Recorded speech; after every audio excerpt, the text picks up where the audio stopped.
Bonjour, bienvenue. So today we're back again with another reaction video to Tropico Presidente, the LP narrative in this episode 3. And this one is Tarta de Platano, and that's meant to mean banana pie in Spanish, I believe. And shout out to Leaf on the win for the English subtitles. I've been really enjoying this series. Let's continue on. I'm very excited. What's going to happen in this episode? I guess we'll find out.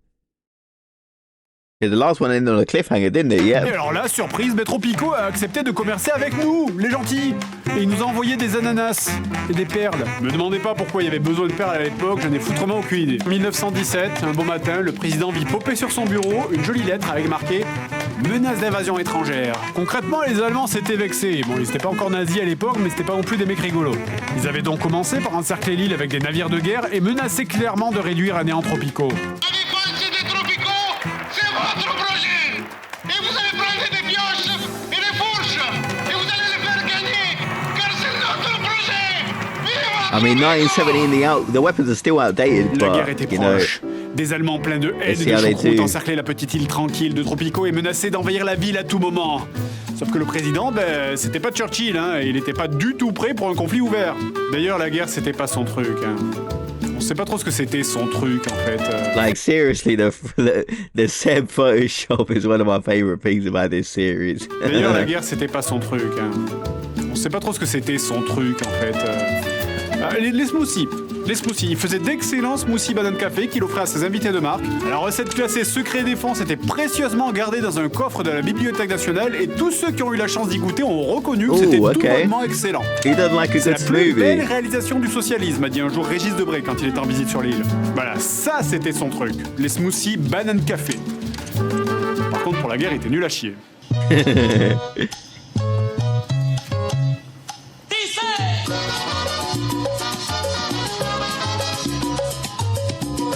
I do like the intro music for this series.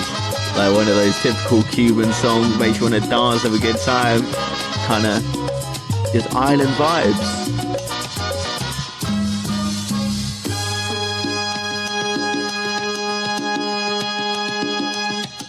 En los años 1600.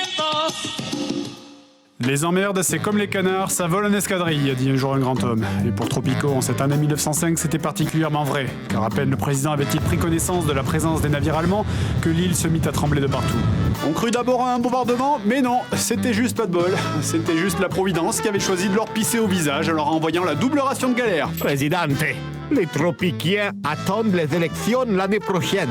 Ils veulent afficher leur amour éternel. Ça, c'était la cerise sur la tarta des platanos, comme on dit là-bas. Le président avait eu le malheur de promettre la démocratie à son peuple, et voilà que c'est con, il demandait qu'il tienne ses Actually promesses. would, so you would Et c'est expect au pire him to keep moment, his en plus, word. hein, en pleine crise humanitaire, militaire, diplomatique. Soucieux de maintenir sa popularité, le président choisit de tout faire reconstruire en vitesse. Ce qui And that's the problem. It's easy to make these big promises. You're going to do all this. You're going to make jobs for people. You're going to give free healthcare. You're going to make the people free. But then to actually deliver on these promises is where the hard part comes, because there's corruption, external factors. Yeah, if only everything could work out. allait retarder tous ses autres chantiers en cours, dont les chantiers militaires, mais l'idée c'était de maintenir sa popularité qui pour l'instant tenait bon. Bien sûr, il fit placarder partout des affiches à son nom, hein, Antonio Garavo. Très étrange vu que tout le monde l'appelait le gouverneur ou le président et personne ne s'était jamais vraiment demandé quel était son vrai nom. De toute façon, vu le taux d'illettrisme de la population, on allait continuer de l'appeler El Presidente. D'ailleurs, pour le jour du vote, on allait imprimer des dessins de son visage avec un grand sourire pour que tout le monde s'y retrouve. Revenons à nos Ostrogoths. Ce qui clochait pour eux, c'était bien sûr le fait que le gouvernement avait choisi d'aider les Alliés en leur envoyant des fournitures de guerre, comme on l'a vu au briefing précédent, mais en plus de ça, ils n'aimaient pas les principes constitutionnels de Tropico, comme par exemple la conscription ou le droit de vote universel.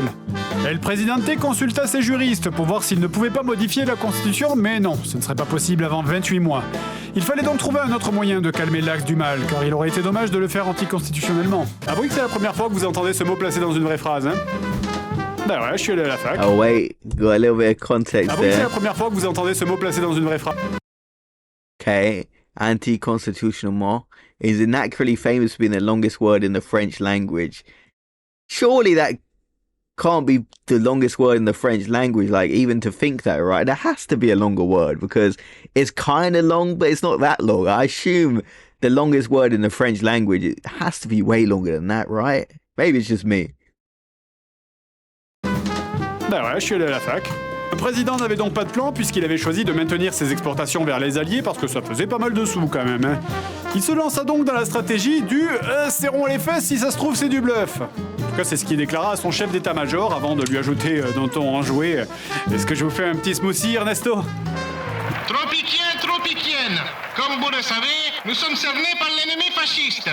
Mais ce que nous avions pris pour une invasion n'était en fait qu'une croisière de plaisance. Les capitalistes impérialistes trouvent simplement que notre île est la plus belle. Ils sont venus pour profiter de la boue. Mais vous inquiétez pas, hein, ils I repartiront. just love the false propaganda, the lies, and people believe in it, but they're just so ridiculous, aren't they? Dès qu'ils auront pris trop de coups de soleil. Une manœuvre grossière qui fut étonnamment couronnée de succès, vu que le président fut réélu par son peuple de demeurés. I mean, Nous people savons want to les hear fake résultats des good news élections. than bad news, to be Je vais fair. être les premiers à vous féliciter, présidente. Le deuxième à le féliciter, ce fut un télégramme envoyé de très loin par un gars qui lui assurait son soutien et qui lui prodiguait quelques conseils politiques un petit peu paternalistes. Il jeta le télégramme vexé en se disant de toute façon qu'est-ce qu'il y connaît à la révolution, ce Vladimir Ilyuchif ou Ulyanov, je sais pas quoi. Et il n'eut plus jamais de contact avec Lénine qui de toute façon allait mourir quelques années plus tard. En février 1919, alors que la centrale électrique sur laquelle ses équipes travaillaient depuis plusieurs mois était bientôt prête, on informa le président que les navires étrangers grouillaient d'agitation et que leurs canons s'alignaient et étaient pointés tous vers Tropico. Oh no. L'heure n'était donc plus à la technique de l'autruche. Présidente, j'ai été informé qu'une grande guerre allait bientôt commencer. Nous devons nous préparer. Sauf qu'avec sa centrale électrique hors de prix, son nouveau lycée et son poste de police tout neuf, le président n'avait plus un sou devant lui pour construire les casernes qu'on lui conseillait de faire. Il choisit donc tout simplement de nous trahir et de cesser les livraisons aux alliés. Plus de perles pour Okay. The Boys. Autant vous dire qu'ils ont fait la gueule. Nous aussi, Yep, you gotta be careful doing that. That's like asking for trouble. on a fait la gueule. Je peux vous dire qu'à la réunion des Illuminati, on a placé FISA, Tropico dans la liste des pays pas fiables. Dans la catégorie putsch souhaité. Et on a même commencé à former une sorte de général fasciste sanguinaire très docile là, pour faire le boulot quand on s'en débarrassait de notre rigolo. Ah non, mais on And était... that is such a great film, isn't it? The Dictator, Sacha Baron Cohen. Like, he's done so many good films. I actually really like Grimsby, obviously Borat, Ali G. Oh, Ali G, one of the top British comedies, of course. Who doesn't like Ali G? Contrarié quoi, hein. On fait ça nous quand on est contrarié. J'ai vu passer les rapports, je peux vous dire que tout le monde était ronchon. En plus à la cantine ils avaient servi une macédoine de légumes dégueulasse, le président Wilson il était ballonné. Quoi? Bah oui, il y a une cantine des Illuminati, vous croyez qu'on nous sert tout sur des nappes de soie et des plateaux d'argent? Bah non, il y a un self et c'est menu unique. Parce que vous imaginez là les gars, mais vous êtes complètement dans la théorie du complot, faut vous calmer. Après ça, El Presidente a décidé de commencer à renforcer ses défenses plutôt que de fournir des services et du confort à son peuple. Une sage décision parce que ses choix diplomatiques l'avaient un peu isolé.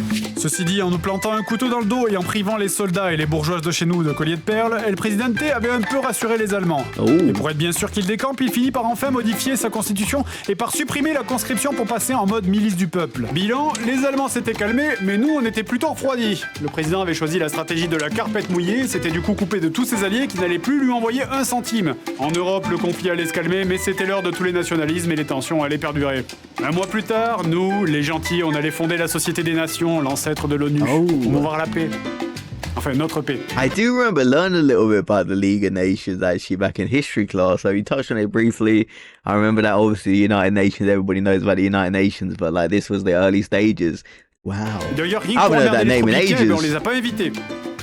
De toute façon, je sais même pas s'ils auraient eu de quoi se payer le billet pour Genève. Sur le plan politique intérieur, El Presidente avait juste fait n'importe quoi et certains citoyens étaient carrément partis en manif pas loin du palais. Alors, je sais pas trop ce qu'ils voulaient, El Presidente savait pas trop non plus, et si ça se trouve, eux-mêmes savaient pas pourquoi ils gueulaient, mais ils gueulaient. Parce que nous, les pays industrialisés, ben on sait gérer ce genre de truc, on sait qu'il faut les écraser, qu'il faut foutre les leaders en prison, qu'il faut tirer dans le tas, enfin normal quoi.